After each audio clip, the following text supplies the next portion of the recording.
Hola, mi nombre es Juan Carlos Bárbaro y hoy nos convoca este espacio virtual para charlar sobre un tema que es relevante en el estudio de las finanzas públicas, como es el federalismo fiscal.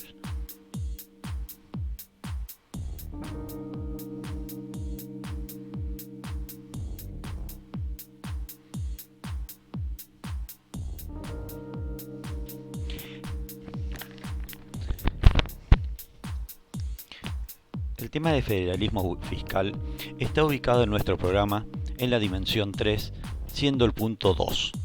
El temario incluido en el programa es el que se presenta en la diapositiva y pueden ampliar o plantear algunas consultas en la bibliografía que a continuación se expone. La misma está disponible en la plataforma.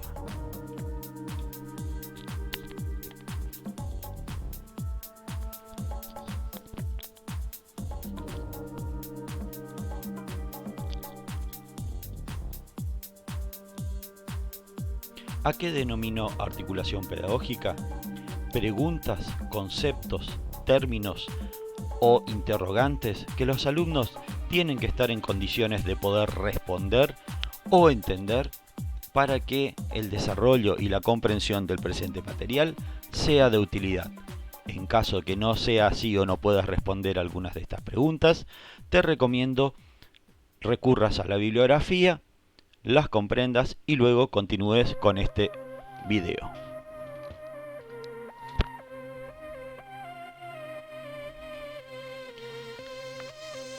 La hoja de ruta pedagógica es la estructura que está planteado por el equipo de cátedra, donde como se expone, comenzamos con la actividad financiera del Estado como dimensión 1, la dimensión 2, gestión pública, la dimensión 3, que es donde nos estamos sumergiendo en este momento, que está estructurada con dos temas, el 3.01 municipalismo y el 3.2 federalismo fiscal. Ya mismo vamos a involucrarnos en este tema. La importancia de las dos dimensiones anteriores hace que la comprensión sea lo más eficiente posible y a su vez tenemos que identificar hacia dónde vamos, porque esto es un escalón más hacia poder entender lo que son las siguientes dimensiones, tales son la dimensión 4, recursos públicos, y la dimensión 5, erogaciones públicas. Recordemos que el eje o en la integración de todas estas dimensiones van a dar cuenta de su conocimiento en la última, que se denomina presupuesto público, herramienta fundamental en la gestión de gobierno.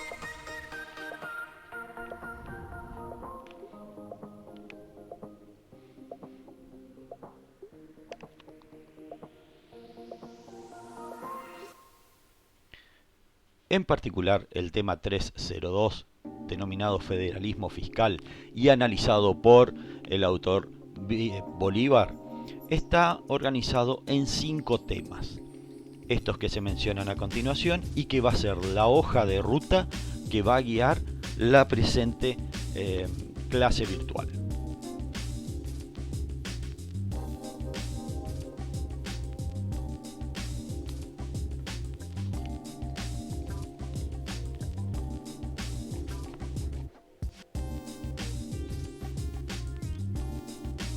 El Estado suele estar organizado en distintos niveles de gobierno. En los estados unitarios, junto al gobierno central, existe un segundo nivel de gobierno local que puede estar conformado por departamentos o municipios que cuentan con cierta autarquía que se refleja en las funciones fiscales diferenciadas. En cambio, en los estados federales, junto al gobierno federal, ya sea nacional o central, existen los gobiernos provinciales o estaduales, que cuentan con una autonomía determinada por sus cartas orgánicas o constituciones y además gobiernos municipales. En la Argentina, los primeros niveles de gobierno nación y provincia cuentan con poderes reglados en las respectivas constituciones nacionales y provinciales. En cambio, el nivel municipal se estructura conforme a normas legales derivadas de los gobiernos provinciales. Esto se dio cuenta y se analizó en la dimensión, el tema anterior de la dimensión 3.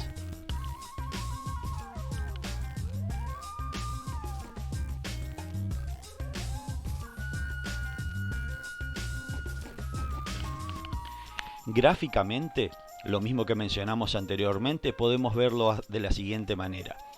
El Estado unitario está conformado por un gobierno central y un gobierno local. En cambio, la nación, la provincia y municipio son los actores que integran un gobierno federal. Te invito a investigar en las cartas orgánicas o constituciones de los siguientes países para saber cómo están organizados en ellos. ¿Cómo es la estructura o niveles de gobierno en Brasil, en Paraguay, en Chile o en Estados Unidos?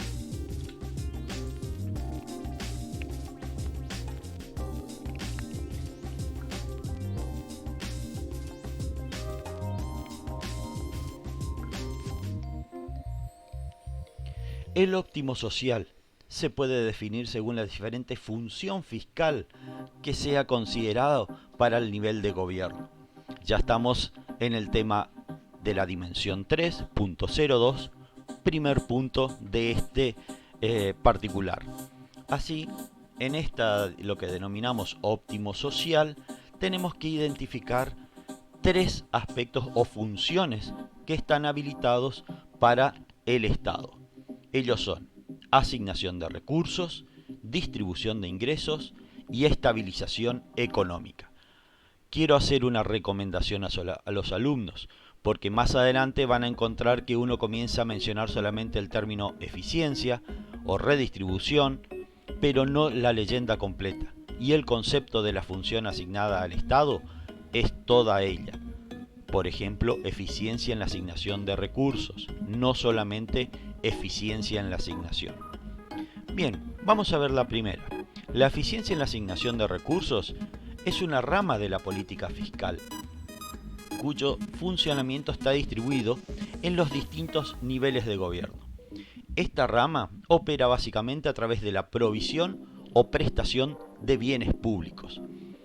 Y así, por ejemplo, tenemos que a nivel provincias o municipios se suele asignar la función para la asignación de los bienes denominados preferentes.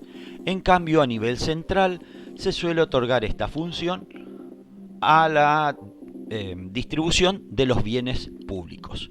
No me detengo en la definición de estos dos tipos de bienes porque son conceptos necesarios para poder avanzar en el presente capítulo. La siguiente función tiene que ver con la redistribución territorial de ingresos. ¿Qué quiere decir?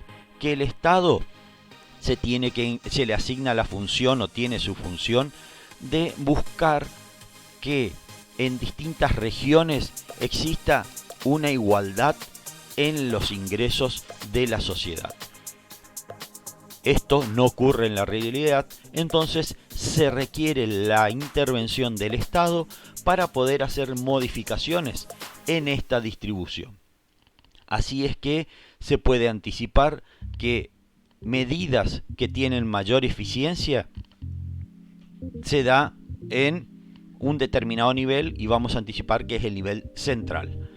Pero tenemos que considerar que este objetivo, esta función busca justamente esa redistribución, tratar de asignar mayores ingresos a aquellas zonas que no se ven tan favorecidas.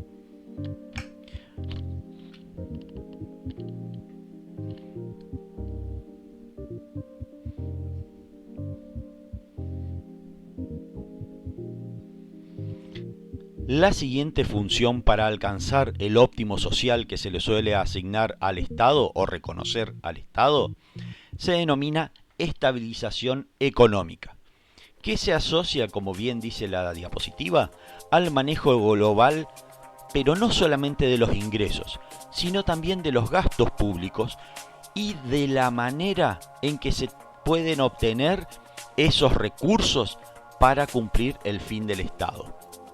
Podemos también, así como lo hicimos anteriormente, anticipar que a nivel de que sea más central o más alto en el nivel de gobierno que tenga asignada esta función, se logra mayor eficiencia.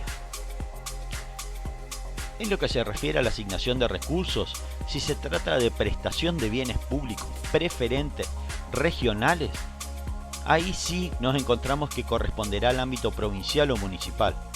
Si se trata del resto de los bienes públicos, ahí corresponde su asignación al ámbito nacional. Bien, ahora tenemos las tres funciones que se asignan al Estado.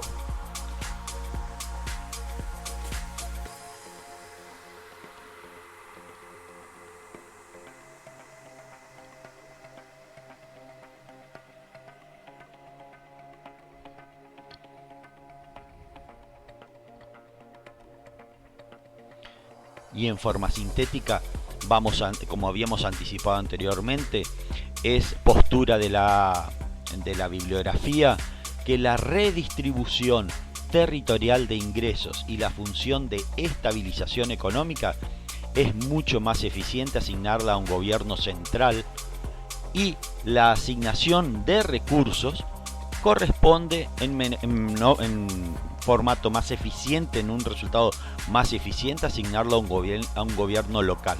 ¿Por qué es esto? Porque el gobierno local es el que está más cerca de identificar cuál es la demanda de la comunidad. Entonces siempre se suele utilizar el ejemplo de que es el municipio quien está en mejores condiciones de reconocer cuál es la necesidad que va teniendo su comunidad. Ahora, esa distribución de funciones tiene que ser excluyente, tiene que ser total. No, ahí encontramos algunas variantes, porque por ejemplo se puede otorgar, a partir de identificar una actividad o una política de Estado, por ejemplo salud pública, se puede otorgar en forma concurrente a que sea el nivel de gobierno nacional, provincial y municipal los responsables de satisfacer esas necesidades.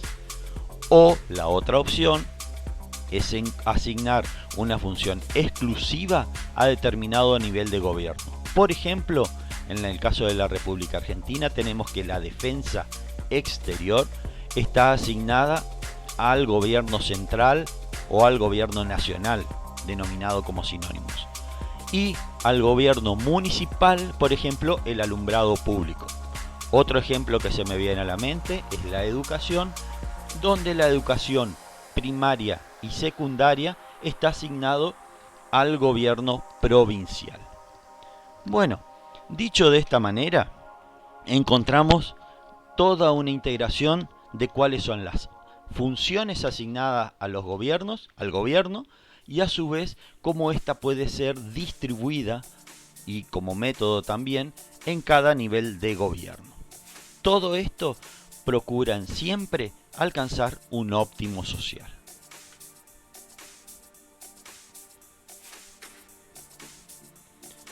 Ahora vamos a introducirnos en el segundo tema que tiene que ver dentro de esta dimensión y dentro de este tema en particular, que se refiere a los esquemas de coordinación financiera.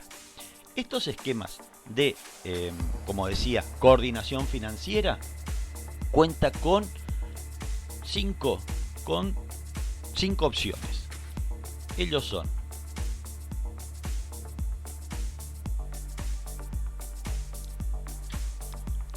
estos son los títulos de los mecanismos puros que existen para articular mecanismos de coordinación, de relación o de funciones asociadas. Y hablamos de coordinación financiera tanto en lo que se refiere a ingresos como a gastos. Entonces, vamos a ver cada uno de ellos. Vamos a empezar con concurrencia de fuentes.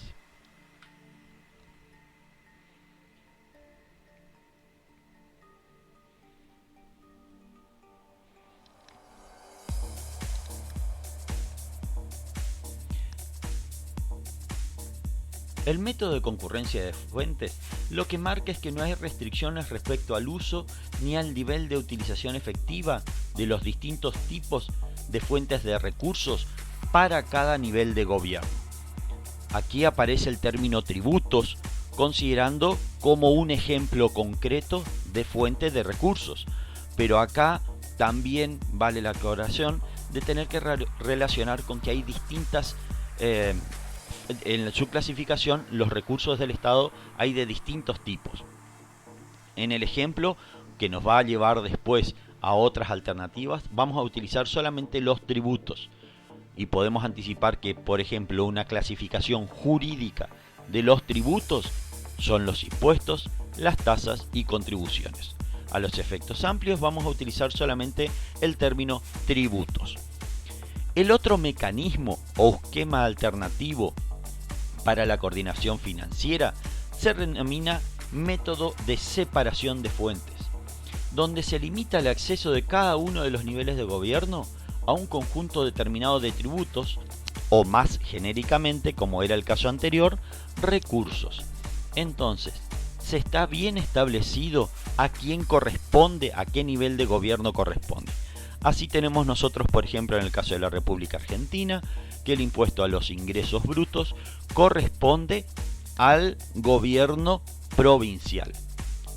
Pero invito a los alumnos a recurrir a la Constitución Nacional para que identifique cómo están definidas las potestades tributarias en los distintos niveles de gobierno. Bueno, vamos al siguiente método, el método de cuotas adicionales. En este caso, el nivel inferior de gobierno fija una alícuota complementaria al fijado por el gobierno central. Vayamos a un ejemplo. El impuesto a los ingresos brutos está establecido por el gobierno provincial y los municipios con este método están habilitados para poder fijar un impuesto a los ingresos brutos, pero estableciendo una alícuota complementaria a ese tributo provincial. Cabe recordar que todos los ejemplos que vamos dando no están analizados a un nivel teórico conceptual, ya que en la carrera existirán materias específicas que harán el análisis y la liquidación en particular de los tributos vigentes en el momento del cursado.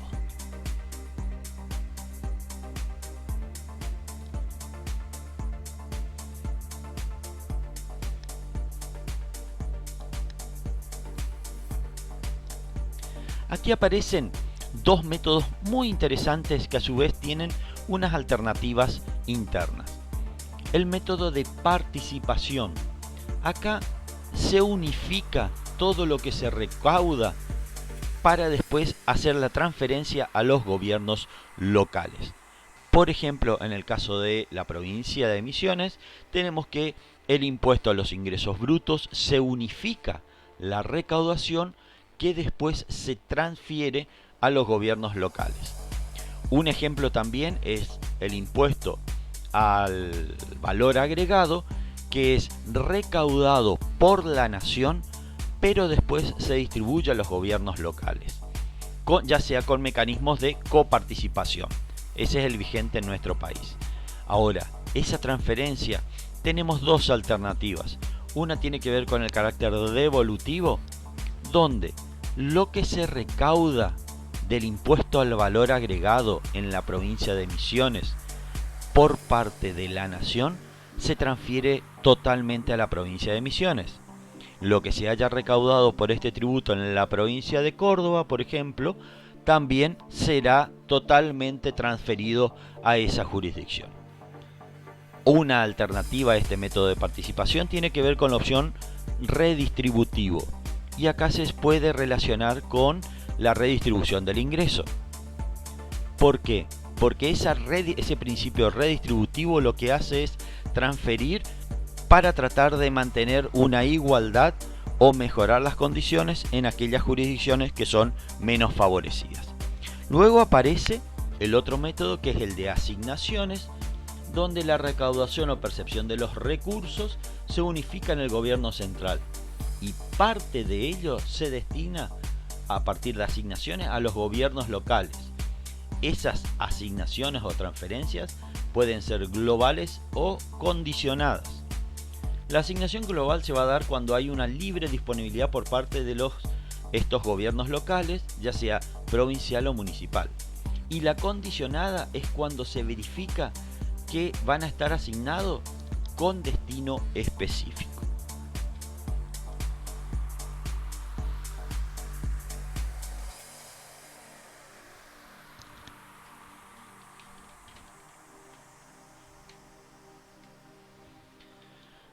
Dentro de los criterios de coordinación financiera aparecen los criterios para poder definir. En función de qué definimos alguno de estos métodos, ya sea en forma exclusiva o combinada. Y acá aparecen una serie de criterios que deben tenerse en cuenta porque esto se toma en un nivel político. Ellos son autonomía, responsabilidad fiscal, costo de recaudación mínima, equidad territorial, política fiscal, evitar guerras tributarias o traslación territorial de la carga tributaria. Por ejemplo, me voy a detener en un ejemplo de evitar guerras tributarias. Es lo que se denomina asimetrías, donde en muchos casos existe, lo que busca este criterio de coordinación es evitar ese conflicto entre distintas jurisdicciones. Que un mismo tributo establecido por una jurisdicción respecto de otra no incentive a que el obligado a pagar el tributo busque su beneficio particular. Por ejemplo, suele ocurrir con el impuesto al parque automotor, donde en muchos casos existen algunas localidades o provincias que por el mismo vehículo se paga un impuesto diferente. Otro criterio que se suele tener en cuenta es el costo de recaudación mínimo. Y acá aparece el caso, por ejemplo, del monotributo, que es un tributo donde se integran una serie de tributos individuales que, agrupados en el monotributo, busca disminuir el costo de recaudación y obviamente el de fiscalización. Ahora, teniendo estas opciones o criterios para definir cuál es la coordinación financiera, vamos a evaluar todos estos. Por eso los invito a mirar la tabla que a continuación fue diseñada por el Dr. Garzón Maceda. En esta tabla de doble entrada tenemos que los esquemas y aparecen los 5 métodos y en las columnas aparecen los criterios. En la intersección de ambas aparece qué es el resultado o lo que se pretende en cada uno.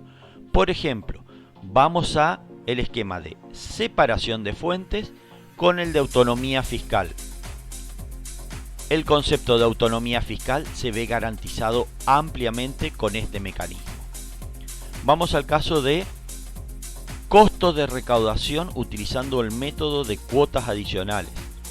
Existe una superposición de gastos o de erogaciones que va haciendo en su sumatoria que sea muy alta, pero muchas veces el interés de recaudación o el beneficio económico que alcanza suple estos costos elevados. Por ejemplo, si el criterio de política fiscal conjunta con el esquema de asignaciones da como resultado que existe una total combinación, coherencia y articulación en este método de asignación. Así es como se tendría a leer esta tabla.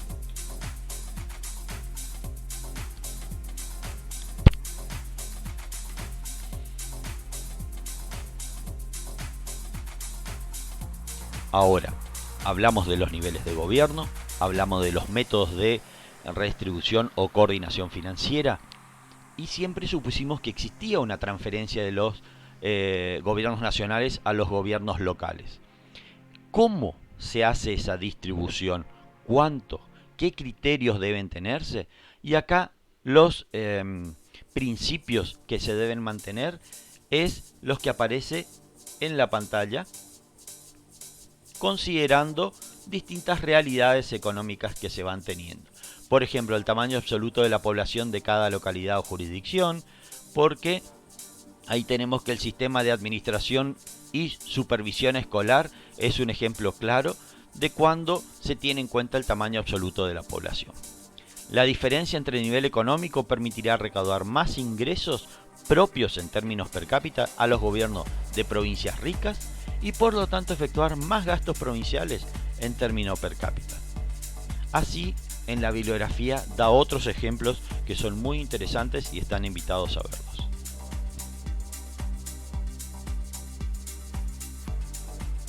En esta mesa de trabajo, y me detengo particularmente porque en forma gráfica y gracias a la colaboración de la licenciada Alicia Pocolenko, se presenta en forma gráfica el comportamiento que está desarrollado en la bibliografía, donde toma en consideración dos tipos de bienes que se representan en los ejes: los bienes privados per cápita y los bienes públicos, y hace la combinación con el presupuesto de una provincia rica con el presupuesto de una provincia pobre. Denomínese esto LR y LR'. Así también aparece el nivel de utilidad reflejado en el gráfico, y lo que queda pendiente de unir o de representar es el sendero de expansión que se alcanza a partir de esto, que ese sendero de expansión resulta de la unión de todos los puntos de intersección de las líneas de presupuesto con los niveles de utilidad de cada una de las provincias. Aquí es donde también se debe considerar al momento de redistribuir entre los gobiernos locales los recursos obtenidos.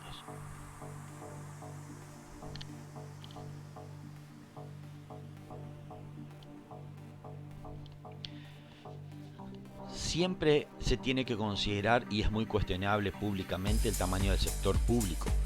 Acá nosotros introducimos otro elemento que es la descentralización y cómo debe financiarse eso. Para ello, siempre se tiene en cuenta la relación teórica entre ese tamaño del sector público, burocracia, estructura, nivel de gasto, qué funciones le corresponde y cuáles son, como muestra en el dibujo, descentralizadas a los gobiernos locales, y cómo se van a financiar esto.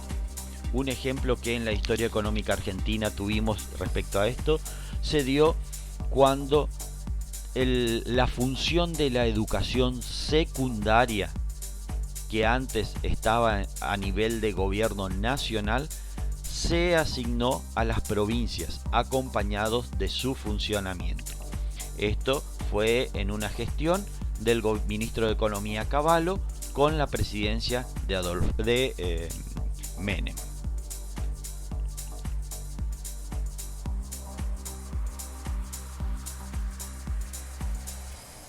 Ahora yo los invito a analizar una serie de interrogantes que se me fueron ocurriendo y cuya respuesta van a encontrar en la bibliografía. ¿Qué ocurre si el impuesto se descentraliza, o sea, se le otorga a las provincias en función de su competencia, pero dándole la misma base imponible? ¿Cómo sería el comportamiento? ¿Qué ocurre si dos jurisdicciones proveen en cada uno de sus territorios el mismo nivel de bien público? ¿Qué ocurre si se pasa el grado de descentralización del gobierno nacional a los gobiernos provinciales y de estos a los municipales? Como les decía, en la bibliografía están ampliamente explicados las respuestas a estos interrogantes.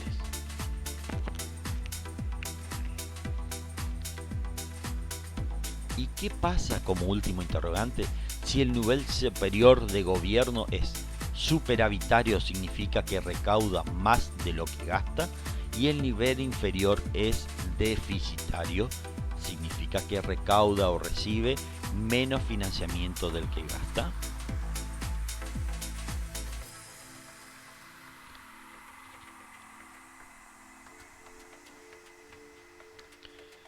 Particularmente me pareció muy importante reconocer esta frase: quien no conoce tu historia está condenado a repetirla. ¿Por qué?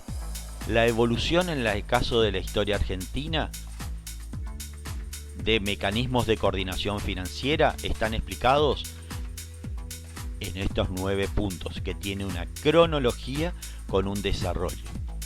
no amerita mayor explicación, sino un estudio y conocerlo, porque como bien dice la frase, quien no conoce su historia está condenado a repetirla.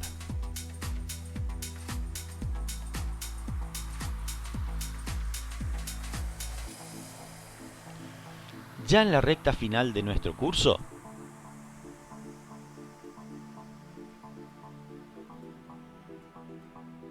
habrán encontrado sentido a la advertencia o a la recomendación que les hice inicialmente respecto a estos interrogantes. Pero agrego otros más.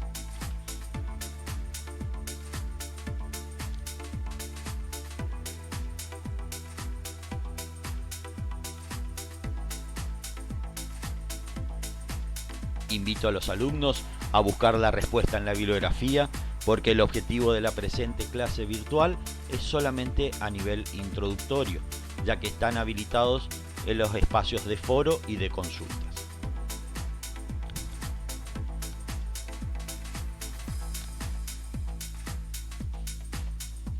Ya en la etapa de cierre, estos fueron los temas que se desarrollaron en el presente video. Muchísimas gracias por su atención y a disposición de ustedes para consultas en el aula virtual de la Cátedra de Finanzas Públicas. Quien les habla, el contador Juan Carlos Bárbaro.